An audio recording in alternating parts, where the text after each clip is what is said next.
for a wrap of today's special proceedings out in Pofadder. Let's catch up with our reporter there, Ulrich Hendricks. Ulrich, a very good afternoon to you. So Pofadder is still largely a very remote area. Talk to us about some of the challenges that the women in this particular area would like to actually see being addressed under the new administration. Hi, good afternoon, Alicia, and a few Women's Day to you in the studio crew. Well, Pofadder, as you said, very rural, and the issues that are faced here that women have been complaining about since we got here yesterday is basically the issues of gender-based violence, equal opportunity in terms of job opportunities. They were talking to us yesterday saying that, there are a mine less than 40 kilometers from here, and other mines opening within the Namaqualand area, and more men are being employed there opposed to women. So they would like that something to change. Interesting what the president also spoke about is that the face of poverty remains the face of a black woman, and he was speaking to hundreds of them here in this audience. People who are staying in shacks, people who are poverty-stricken, who are unemployed, who are worrying about what they're going to put on the table tonight. He also spoke about legislation that are there that needs to be addressed so that women can be empowered. And a lot of the women you could see, as he was addressing them, agreeing basically, about the strides that needs to be taken to empower women. Also saying that the government of national unity, they've all agreed that women empowerment will be a priority for that government, and they're endeavoring that 40% of government business will go to women-led businesses. But let's speak to one of the residents here. She was listening in the crowd, Snei Farmer.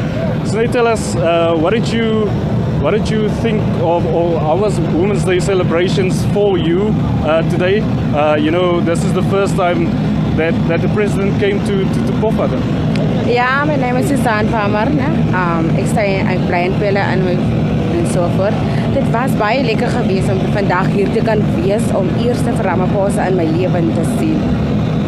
Okay, she's basically saying, Alicia, that this is the first time that she saw the president in real life, and she was very excited about him being here. Tell us, so the president spoke about a lot of issues affecting women like yourself. What stood out for you? Seriously? Yeah. So wat het vir jou uitgestaan wat die president van gepraat het? Die president het baie goed genoem, ons vroumense moet baie vir ons mooi hou en self en goed en so en soos daai en as baie mooi einde van die dag en so voort. En einde van die dag moet ons baie goed opneem wat groot mense vir ons sê en goeders en so. Thank you very much, Snei Farmer. Of course, she was among the hundreds of women and young women who were listening to the president as he delivered his keynote address.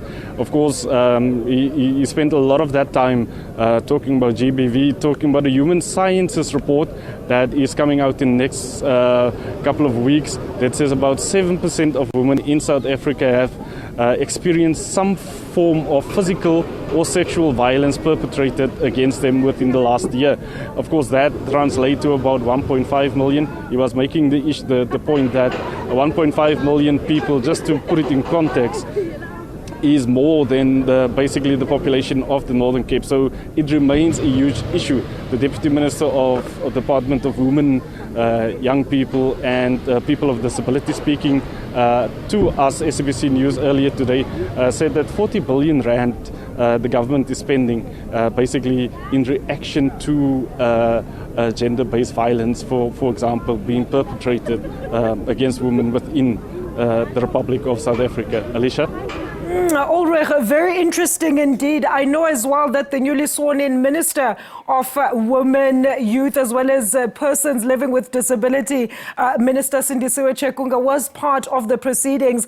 What type of promises did she give or hope did she give to the women of Pofadder in terms of turning around their situation and making sure that they are not left behind, as of course per the President's speech and commitment when he opened Parliament a few weeks ago, saying that they will be committing to the development of rural areas?